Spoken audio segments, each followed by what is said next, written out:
Hi guys, and welcome to my video. Hi guys, in today's video we are going to be talking about my needs, nopes, and wants. So this is kind of my take on a will I buy it video. I do these once a month, kind of towards the beginning of the month, to talk about the products that I know I'm going to need, things that I have my eye on that I'm going to want, and then things that I'm calling nopes, things that I'm just not interested in that I'm going to anti-haul for the upcoming month. And we talk about why I'm not really interested in those particular products as well. So let's go ahead, because I know these videos can get rather lengthy. Let's go ahead and get into the things that I've already identified as needs for me in the month of September, things that I know I need to keep money in my budget for specifically because I'm going to need them. First up is a Living Proof Dry Shampoo. I feel like sometime around the middle of the month, my Living Proof Dry Shampoo is going to run out and I'm going to want to repurchase a new bottle. This is the dry shampoo I like reaching for when my hair is just feeling a little flat, slightly oily, because I feel like what it does is it's effective dry shampoo, but it's also really fantastic at making my hair almost feel clean. It's the only one that I felt where I can spray it in my roots. I definitely get some texture and I get some volume from it, but it also feels like it cleans my hair a little bit. Like my hair feels cleaner, less oily, and has a nice texture to it. It doesn't feel heavy or clumpy. Like sometimes you put those products in your roots and they just feel like your hair starts to feel sticky and heavy, which can be great for updos or lots of volume. But in general, I don't like touching my hair and feeling like, oh my gosh, I've got all this sticky residue on my fingers. The Living Proof Dry Shampoo is probably the one that I would say just almost feels like it cleans my hair. I don't know how else to describe it. Fantastic product. I can't see myself ever without it. I also know I'm going to need to place an order on Paula's Choice website for two products in particular. One is my BHA toner. This is a 2% salicylic acid BHA toner that I use morning and night. I found that this has made probably the most remarkable difference in my skin. It has dramatically shrunk the size of the pores that are here on my skin. It also has helped me clear up and keep away breakouts on my chin that used to be a little bit more extreme. And then it also acts as a deep exfoliant. So AHAs are really good at removing those surface layers of skin. It's why when people use products like Good Genes, they feel like their skin is just like dramatically changed overnight. It's because Good Genes is an AHA. It's an acid that's going to remove several layers of dead skin and maybe even a layer of skin that's not so dead, depending on the intensity of that AHA treatment. And it leaves your skin feeling really, really smooth. I can do AHAs in mask form, but I can't just wear them on my skin. For some reason, I break out with them. And I've tried lactic and mandelic, and there's a whole bunch of different AHAs. And I don't trust them on my skin as a leave-on treatment or a toner or a serum because they break me out really badly. Instead, I can use them as like a treatment, so like a short-term mask, as long as I am then rinsing it off. For me, I've actually found a beta hydroxy acid, which there's only one of those, salicylic acid, that actually goes deeper into your skin and kind of helps exfoliate from the inside out. Need to replace my toner, but then I also need to order her BHA moisturizer. I will admit, remembering to put moisturizer on is just a weakness of mine, but I have struggled with KP on mostly on my upper arms, but sometimes it'll trickle down into my arm as well. But one of the things that I found that actually works, if I could freaking remember to put it on morning and night, is BHAs on my arms. So she does a 2% body moisturizer that actually has been really effective at diminishing and almost getting rid of those red bumps on my arms. And I really think it's fantastic. It's interesting if you read the comments for that moisturizer in particular.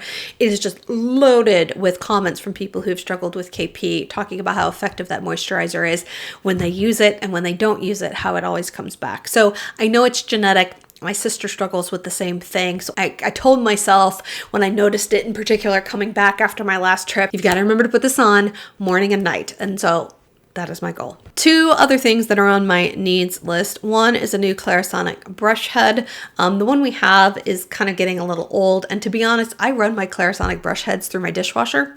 I don't know if you're supposed to do that, but every couple weeks I do, because I feel like gunk can build up on those and I want to like completely sterilize them So that's what I've been doing. Someone tell me in the comments if that is not a good thing or not, but I know that gunk can build up on those brush heads, so I have been cleaning them that way, but I know it's time for a new brush head. I did notice though in the Ulta 21 Days of Beauty sale, which we will talk about here in more detail, but I did notice that on 9/13 Clarisonic brush heads are going to be 50% off, so I think I'm going to get another one at that point. The saga of my gel moisturizer, trying to find a replacement for the Aqua Balm, continues. I just finished up a Korean beauty brand that I had that I can't find anymore. It used to be at Ulta. It's like Farmer something or other. Regardless, I didn't care, love it. It was fine as a daytime gel moisturizer, but it wasn't anywhere near Aqua Balm levels for me, and it also had a much more fragrant scent, which I didn't really like either. So I used up that container because it wasn't irritating my skin, and I thought, you know what, all right, when I'm done with that, I'm gonna move on and I'm gonna try a couple of other ones. I'm gonna find a gel moisturizer that is as effective as Aqua Balm that is cruelty-free. I felt like I had looked at just about every cruelty-free gel moisturizer on Ulta and Sephora until I got into much higher price points. And here's the thing, guys, I don't think that my daytime moisturizer, my gel moisturizer, needs to be loaded with a ton of anti-aging ingredients. I'm primarily putting most anti-aging ingredients on at night. I'm really just looking for products that make my skin hydrated and go well on under makeup. I don't need my gel moisturizer, and nor do I want my gel moisturizer to be like $60, $70, $80. One of the things I liked about Aqua Balm, it was like at that $30 price point, and I'm like, you know what, I can do that. I am fine with $30 for my daytime moisturizer. So stretching for some of these other gel moisturizers on Ulta and Sephora, even ones that are cruelty-free that are now $60 to $80, I just haven't been able to make myself get all excited about it. So I started doing some searching online for cruelty-free gel moisturizers just to see what I could find. And honestly, the one I intend to purchase next and try, and I have very high hopes for given what I've read and also looking at the ingredient list, is from Trader Joe's. So somehow I missed the fact that Trader Joe's had skincare. I think I knew they had essential oils and maybe some like soaps and things over there. I have paid zero attention to it, but apparently they do a gel moisturizer that's supposed to be a dupe for a very high-end La Mer gel moisturizer. It's $8.99. I'm really excited about this. I fully intend to go purchase this, and I will report back at the beginning of next month on how that's going. So let's talk about the nopes. So we've talked about the needs. Let's talk about the nopes. So these are things that I'm just not interested in, that I'm anti-hauling, and we'll talk about a couple of reasons why. So one thing I'm just not interested in now is actually the Milk Makeup Flecks Foundation Stick. This was something I had on kind of my let's go check it out radar when I was in Las Vegas in the Sephora there at the Venetian, and I was shopping all over the place. I talked about that whole shopping experience, and I mentioned in my what I bought last month video that there's a whole bunch of things that I thought I would purchase that I didn't end up being interested in. This was one of them. Like, I put it on the back of my hand and I was kind of like, okay, like it didn't feel bad. Like I don't want to give you the impression that I was like, ugh, what a chalky mess, but I kind of put it on the back of my hand and I kind of blended it out, and I was like, no, like I'm testing so many foundations, and I have been testing so many foundations that I'm not prepared to add this one in, and it just didn't, like, I don't know, nothing about it really wowed me as I blended it out on my hand, as I felt the texture of it, and so I was just like, you know what, that one's not for me. Now, if I see a whole slew of people swear this is their new holy grail stick foundation, I may give it a whirl at some point in the future, never say never, but my own first impression just playing with it in the store was kind of like, two other foundations that I've just kind of put on my side burner. I'm just not super interested in testing. One is from Stila.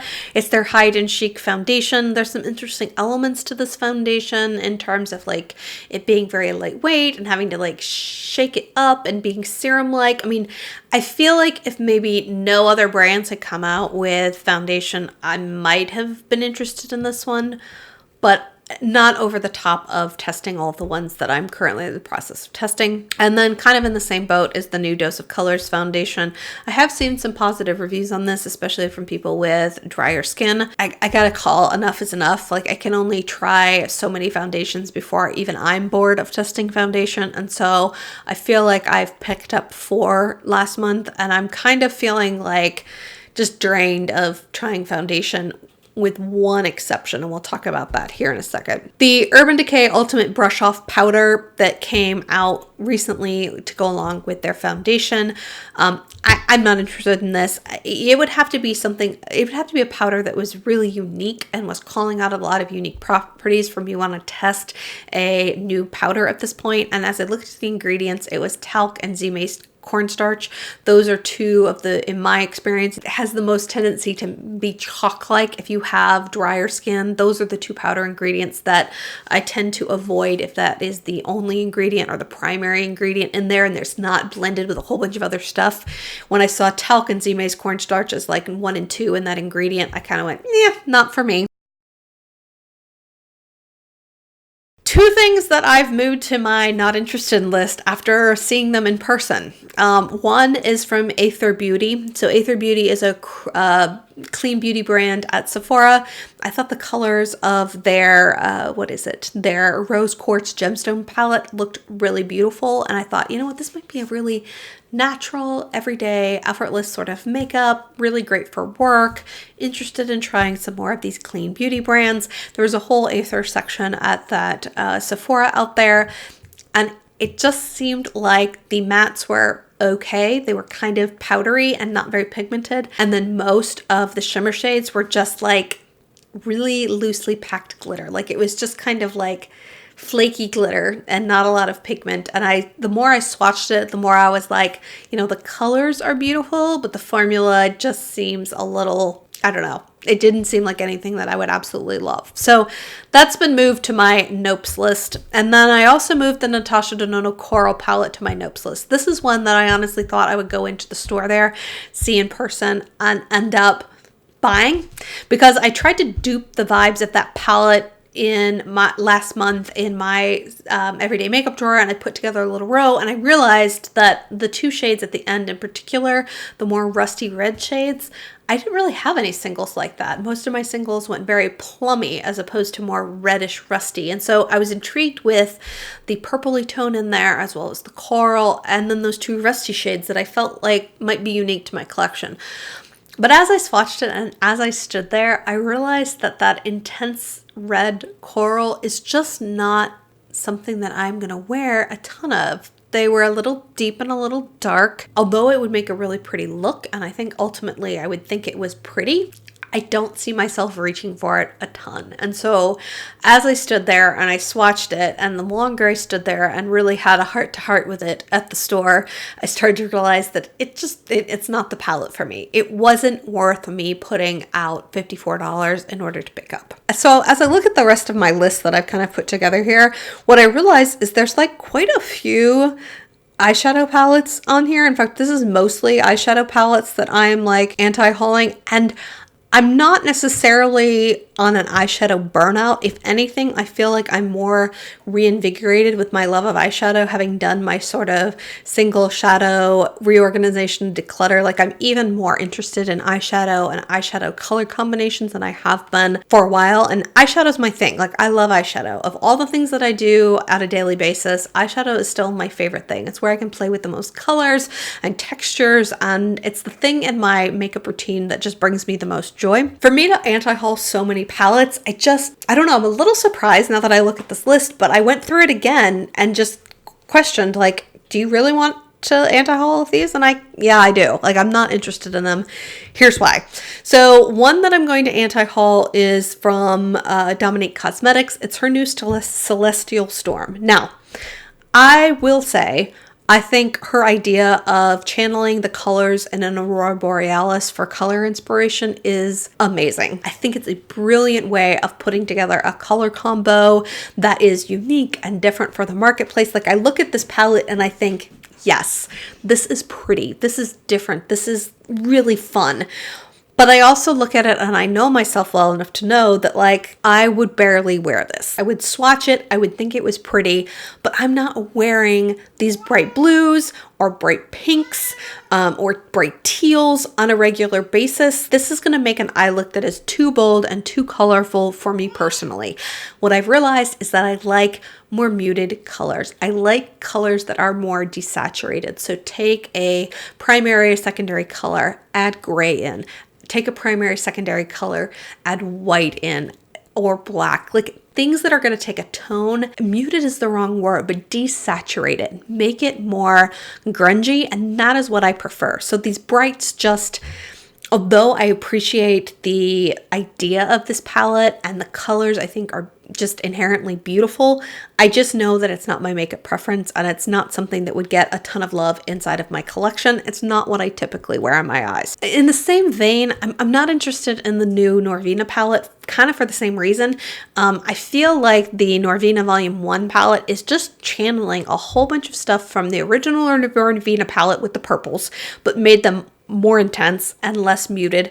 And then also the Alyssa Edwards palette with all this sort of bright primary colors. And I look at it and I know myself, like it's not something that I would reach for. It's something that's too bright, too bold. And the more muted shades in there are pretty, but in general, this is a very bright, primary color, highly saturated palette. And don't get me wrong, there's people who do beautiful looks with colors like this.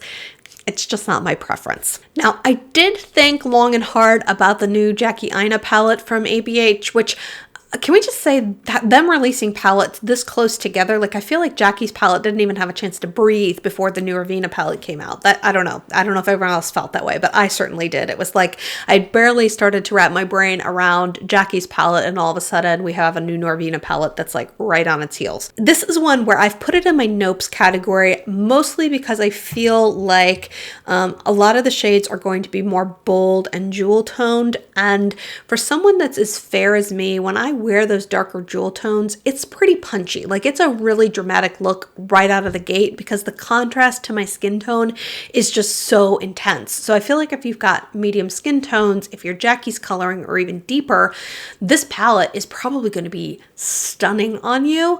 Even as a neutral palette, this would be a very bold palette for me. And so I really had to look at it. I've only seen it online. I would like to see it in person. But I looked at it online and then I looked at it on the swatches that were on the arm for the person with more fair skin. And I just felt like in general, it was going to be a little bit deeper than I wanted. And you know what? That's okay. There is no need for every palette to need to work on someone who's like fair and ghostly the way that I am. If you have medium to deep skin tones, there are not enough palettes that are just geared towards you and giving you color combinations that are perfect for you. My opinion at least. So I have no problem with the fact that I look at this and I think it's too dark for me probably to get a lot of use out of. But when I look at this on medium skin and deeper skin, just in the swatches that they have here, I think it looks stunning. Like I think this would be so pretty on them. My gut reaction right now, having not seen it in person, is probably not the palette for me and maybe not how I want to spend my money this month. But in general, I think the color combo is really pretty and I like the tones she selected. I could see it making a ton of beautiful looks. I've seen some nice reviews of this out there. I just think that the darker jewel tones is not something that I'm like super excited to reach for. That's just me. In that same vein, I kind of feel the same way about the new Persona Cosmetics palette, the Identity 2 palette. Now, I love the Identity palette, the first one that came out. Gorgeous. One of my favorite palettes. But there's enough darker jewel tone colors in there that I know I would never wear that kind of make it a palette that I'm just not interested in anymore. The bright gold, the emerald green. I like the two bluish tones in there. That they look really pretty. That dark purple, same thing. Those dark jewel tones, it's just not an eyeshadow color that I gravitate towards. For as much as I've heard that the formula is still beautiful on the new Identity palette, I just don't think it's for me. The Urban Decay Naked Honey palette. I don't want it. It just looks like a palette of browns with one sort of interesting olivey green gold right in the middle. When I think of honey, I don't think of those colors. When I Google pictures of honey, that's not the pictures that come up. To me, I looked at this palette from at least the photos. We'll see it in person. It's a very early read, but like my initial reaction to the palette from Urban Decay is just kind of like, no, just I'm not interested. And I watched Hannah Louise Poston talk about what Urban Decay is doing, and as far as like these naked palettes, it's like taking a color scheme and making it naked. So like making it more nude, making it more skin tone like. And so in that respect, okay, I get where they're going, and I'm all about nude eyeshadow, guys. Like, here's the thing. I mean, if you watched my top 10 eyeshadow palettes, you know I love a good nude. But even I can only have so many browns before I'm like, it's another Morphe palette? Is that what's going on? So I looked at that palette from Urban Decay and I kind of went, I literally was, I had no feels towards it. In terms of ColourPop, it's interesting. I used to place a lot of ColourPop orders. And there's still a few ColourPop products that I'm interested in. We'll talk about a couple of those here in a minute. But like in general, I'm just really over these 9pan palettes. And I feel like maybe this is me being somewhat out of touch with what a lot of people like, which is more color and more rainbow palettes. And I need a whole bunch of greens, and I need a whole bunch of blues, and I need a whole bunch of yellows. I like palettes that are a little more inspiring in terms of not a single color story. I like palettes that make me think about color in an interesting way. I like palettes where I go, ooh, I hadn't thought about combining those colors together. Let's see what happens when I do so. That's what I like about palettes. It's inspirational for me in terms of color combinations and making me think about how I could apply them to my eyes in interesting ways. Most of the 9pan palettes that, gosh, I might even say all of them, but let's say most, because I can't sit here and say that they all fit this category, but like most of them just feel very one note to me. It's primary green, it's primary blue, it's primary yellow, it's primary orange. And it's like, I watch the looks that people make with these and they're pretty, but they all look the same. At least that's how I see them. So I have just been completely uninterested with all of these fruit colored launches that have been coming out from ColourPop. So I was interested when I saw that they were releasing eyeshadows that were back to being more than their 9pan palettes of a single colored note. And we're doing some color combos again. And there looks like the next two palettes, at least that have been revealed, are Ulta exclusives. So they're made specifically for Ulta, but they're back into their sort of more oblong shaped palettes. The one that's out now is X's and O's. Here's the thing. I've seen this from them. Like, it's a bunch of warm tone neutrals and golds and a berry shade thrown in for good measure. It's different from what they've been putting out recently, and it does feel very fall-like. So in that respect, I could see people being interested in it. But like, there's nothing in this X's and O's palette that really intrigues me one iota. The other one that I've added to my no list, which to quote Samantha March, I did a bit of a double take on when I first saw it, because I thought, that's interesting. This is one that we don't know when it's coming, but it will be an Ulta Beauty exclusive. Apparently some people have already started spotting it in store. They're calling it the Madly Deeply palette. This one, at least on first picture, looked very muted to me. And I thought, ooh, we've got some muted mauves and a muted ochre and a muted orange and a muted raspberry. It also had a couple of their pressed glitters in there, which I've never tried. And I've heard some people say that it has enough of a sticky base that it actually goes on your eye, and it's not just like someone took glitter and smashed it down really hard, like just regular glitter, and just pressed the crap out of it into a pan, and that's why it's sitting in a pan. But the minute you like put your finger in it, it just flakes all over the place. Like, you might as well get craft glitter and put it in your hand at that point. I've heard that the pressed glitters that are in the ColourPop shadows have a different consistency and have a tackier base to them, so they actually adhere to the eyes. And so maybe I would like them. When I first saw this picture, I went, oh, okay, maybe I would be interested in that. Maybe that's the ColourPop palette that I've been waiting for.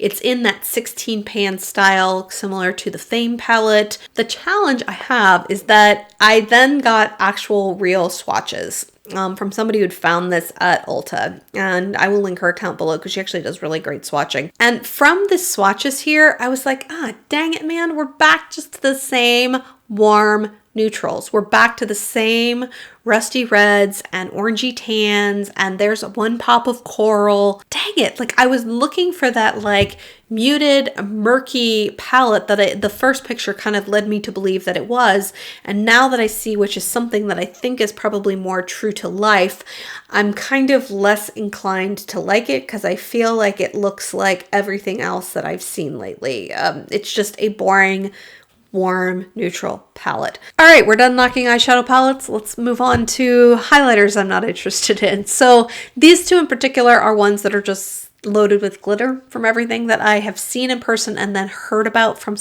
a couple of reviewers. I am not here for glitter on my face. Like, I want my skin to look dewy and glossy and glassy, and if I can make people think that my skin is just naturally glossy and dewy and glowy, I am here for that.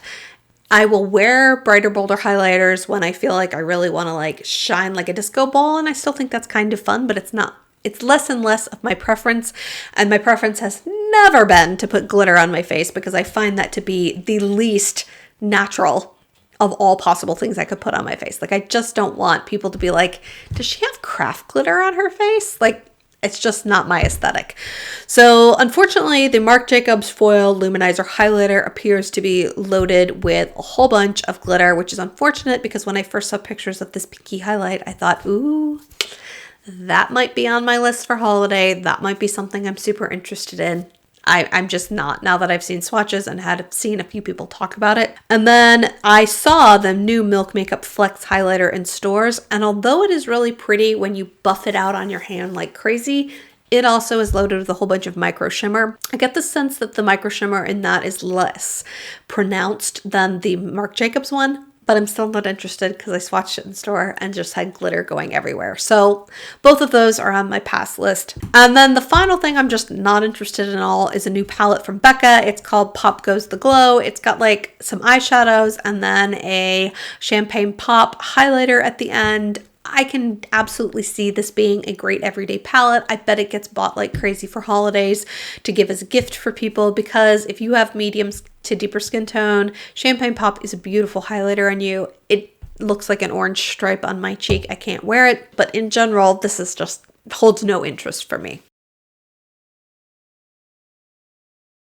All right, guys, so now we're into my wants list, and I just have to preface this by saying just because I'm interested in this product definitely doesn't mean I'm going to buy it.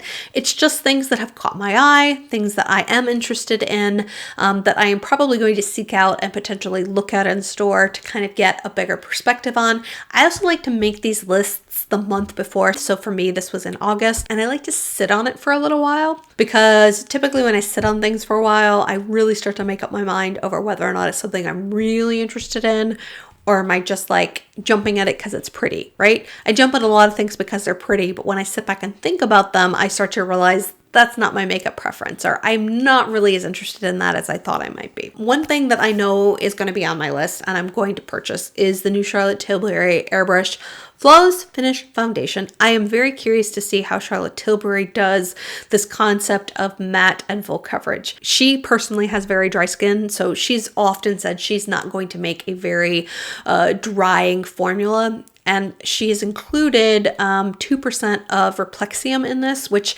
is a brand new sort of highly revolutionary peptide that is showing some really amazing skincare benefits.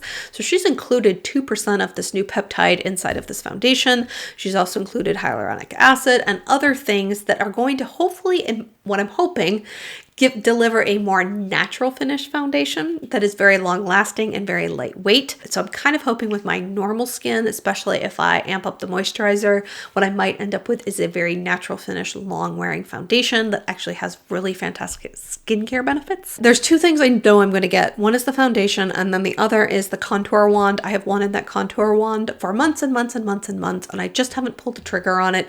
And I fully see myself pulling the trigger on it because I think it's going to be ideal color for me, and I have heard so many people rave about how well it blends out and how well it lasts on their skin, and I've been all about cream products lately, so I feel like my love for this product and my desire for this product has just grown over the last several months as I've used more liquid and cream products. So that's the other one that I really know I'm going to get. The other thing that I'm actually really, really excited about that I don't think anyone's talking about is from Physicians Formula. They have quietly launched a new organics collection that is just calling to me on so many levels. I think part of the reason no one's really talking about it is that right now it's only on their website, and it looks like it's going to be a Walmart exclusive for a time being. There's a skin foundation elixir with jojoba oil. On their website right now, it is retailing for $15.99.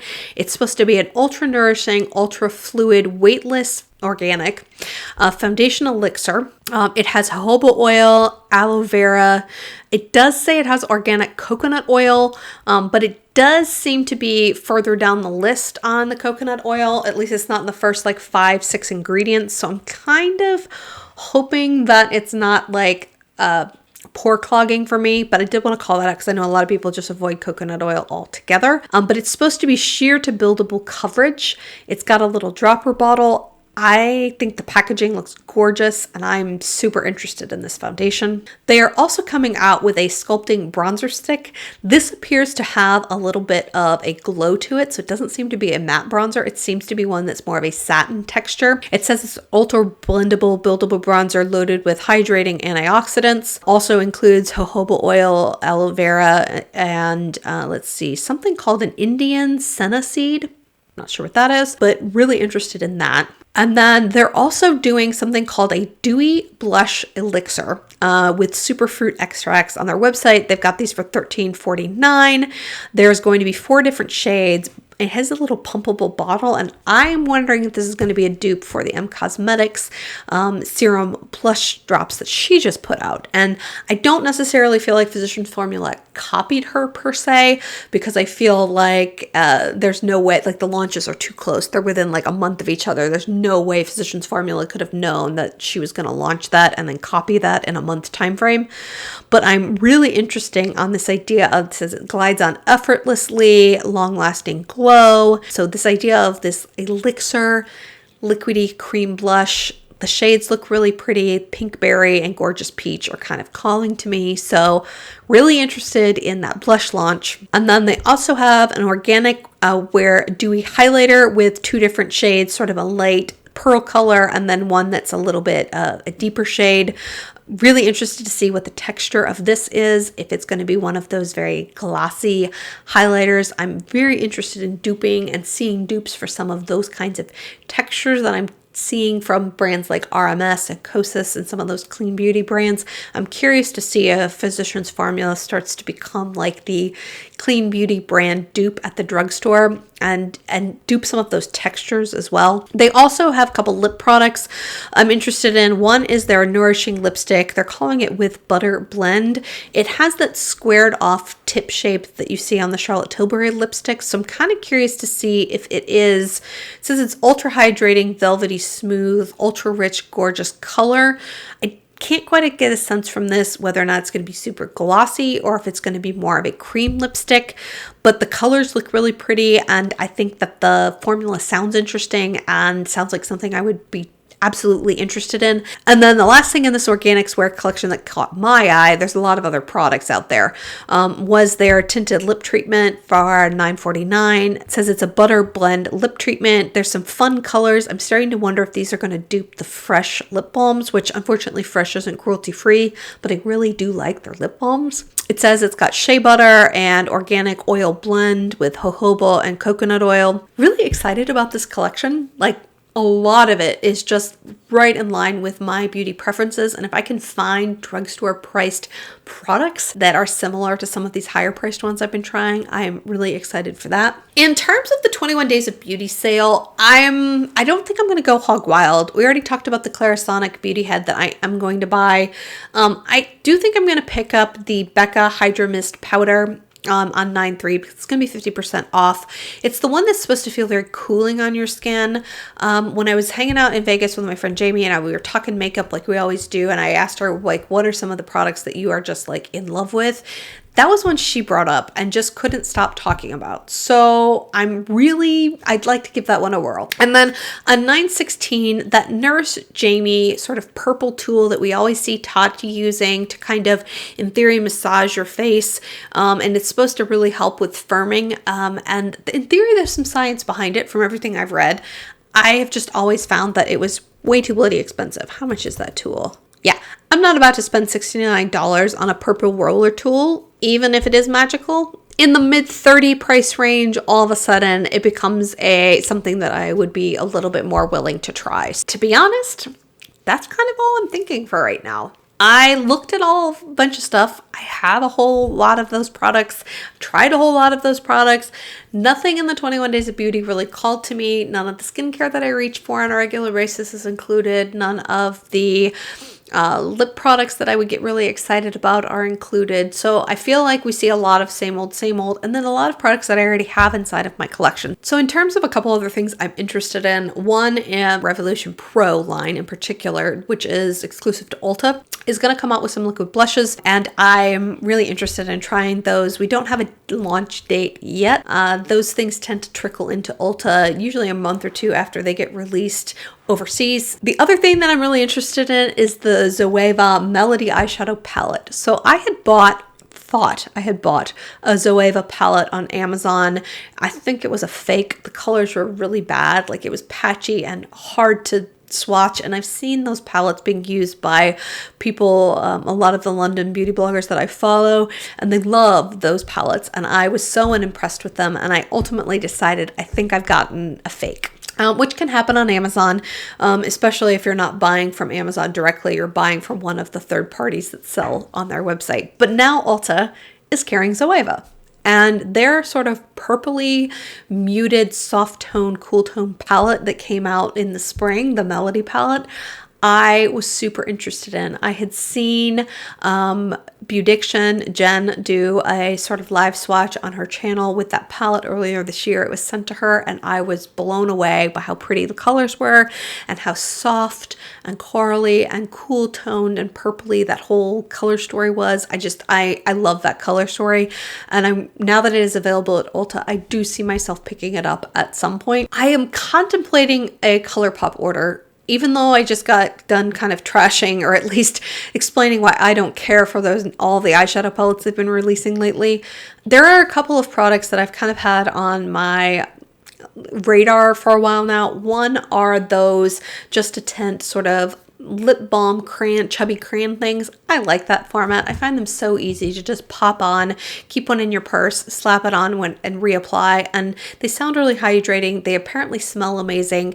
So I do think I'm going to pick up one of those. I've also been very curious about the Super Shock shadow called Ritz. I've watched Moira Leonard use that on her channel on a number of occasions, and it looks to be just like this glossy wash of glitter on her eyes that is gorgeous. Just makes her eyelids look wet, and I feel like it looks different than the other shades that I have from them that I like. And then there are two sort of muted yellow tones that I'm very interested in their single shadows. One is Paper Tiger, and then the other one is one called, I believe, Koi.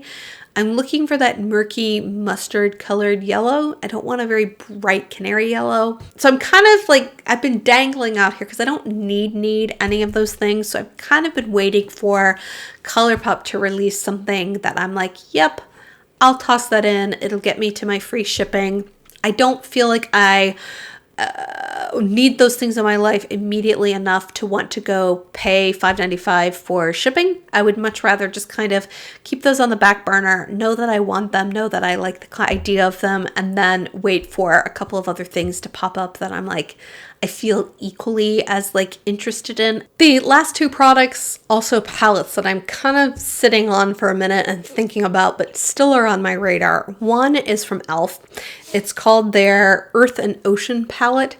So it's kind of a green-blue palette, but as opposed to the green-blue palette that we saw released from ColourPop, which was like bright greens and bright blues, like blue, blue, blue, blue. These are like muted versions. Like these are murkier and grungier and more desaturated, and they are the kinds of color, like if I want to play with color, these are the kinds of colors I would much prefer to play with. So in theory, these are coming to Target here fairly soon. I would like to see it in person and once again validate that the colors that I'm seeing online kind of match what I think they are in my head. All right, this has been yet another very rambly will I buy it style video. I hope you guys like this format of sort of the needs, the nopes, and the wants. Let me know down below, how are you guys feeling about new releases? Are there things that you have your eye on? What are things you are not interested in at all? Hope you're having an amazing week. Look forward to talking to you soon. Bye.